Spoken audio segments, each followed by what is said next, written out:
तृतीया, Hindu calendar के दूसरे माह वैशाख मास में गंगा उपासना, वरुथिनी एकादशी, मोहिनी एकादशी, अक्षय तृतीया, वैशाख पूर्णिमा जैसे महत्वपूर्ण त्योहार और व्रत आदि मनाए जाते हैं।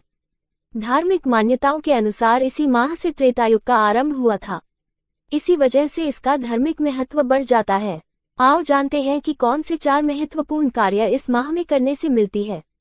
1. दान। इस माह में दान का महत्व बढ़ जाता है। कहते हैं कि यदि आपने पूरे वर्ष कोई भी दान नहीं किया है तो इस माह में करके पूरे वर्ष किए दान का फल प्राप्त कर सकते हैं। 2. स्नान। इस दिन नदी, जलाशय या कुंड आदि में स्नान करें और सूर्य देव को अर्घ्य देकर बहते हुए जल में तिल प्रवाहित करें। 3. पूजा। इस माह को माधव नाम से भी जाना जाता है। माधव विष्णु का एक नाम है।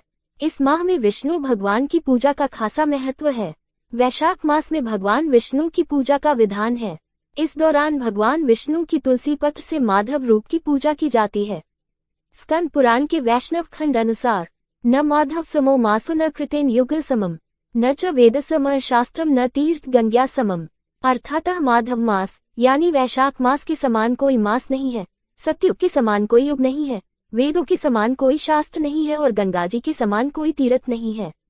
इस माह के दौरान आपको ओम माधवाय नमः मंत्र का नित्य ही कम से कम 11 बार जप करना चाहिए।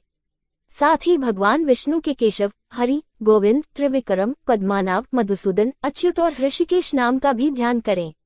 उन्होंने पंचामृत का भोग लगाएं और उस पंचामृत में तुलसी पत्र डालना न भूलें। साथ ही उन्हें सफेद या पीले फूल अर्पित करने चाहिए। इससे जीवन में कभी कोई संकट नहीं आएगा और दाम्पत्य जीवन भी सुखमयी व्यतीत होगा। 4. श्राद्ध। इस माह में अमावस्या और पूर्णिमा पर पितरों के लिए तर्पण और पिंडदान करने से पितृदोष समाप्त होता है और उनका आशीर्वाद मिलता है। पितरों की आत्मा की शांति के लिए तर्पण एवं उपवास करें और किसी गरीब व्यक्ति को दान दक्षिणा दें। 5. ग्रह दोष से मुक्ति। इस माह में काल सर्प दोष से मुक्ति पाने के लिए भी अमावस्या तिथि पर ज्योतिषीय उपाय किए जाते हैं। अमावस्या के दिन पीपल के पेड़ पर सुबह जल चढ़ाना चाहिए और संध्या के समय दीपक जलाना चाहिए। 6. शनि दोष से मुक्ति। शनि से मुक्ति दक्षिण भारत में वैशाख अमावस्या पर शनि जयंती मनाई जाती है। वैशाख अमावस्या पर शनि जयंती भी मनाई जाती है, इसलिए शनि देव तिल, तेल और पुष्प आदि चढ़ाकर पूजन करनी चाहिए।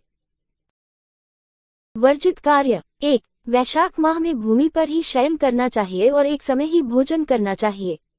इससे सभी तरह के रोग और शोक मिट जाते हैं। 2. वैशाख माह में नया तेल लगाना मना है। 3. इस माह में तेल व तली भुनी चीजों से परहेज करना चाहिए। बेल खा सकते हैं। 4. वैशाख मास में तेल लगाना, दिन में सोना, कांसे के पात्र में भोजन करना, खाट पर सोना, घर में नहाना, निषिद्ध पदार्थ खाना, 2 बार भोजन करना तथा रात में खाना, यह 8 बातें त्याग देना चाहिए। पौराणिक कथा। प्राचीन समय में धर्मवल नाम के एक द्विज हुआ करते थे। वे बहुत ही धर्मपरायण थे।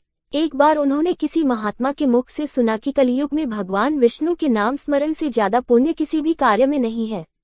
धर्मवल ने इस बात को आत्मसात कर लिया और सांसारिक जीवन छोड़कर संन्यास लेकर भ्रमण करने लगे। एक दिन भ्रमण करते हुए वह पितृलोक पहुंचे।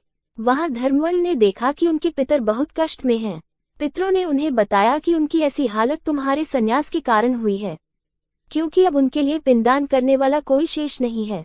यदि तुम वापस जाकर गृहस्थ जीवन की शुरुआत करो, संतान उत्पन्न करो तो हमें राहत मिल सकती है। साथ ही वैशाख अमावस्या के दिन विधि विधान से पिंडदान करो। धर्मवल ने उन्हें वचन दिया कि वह उनकी इच्छाओं की पूर्ति अवश्य पूर्ण करेगा। इसके बाद धर्मवल ने सन्यासी जीवन छोड़कर पुनः सांसारिक जीवन को अपनाया और वैशाख अमावस्या पर विधि विधान से पिंडदान कर अपने पितरों को मुक्ति दिलाई। अगर आपको वीडियो पसंद आई तो लाइक एवं सब्सक्राइब करना भूले।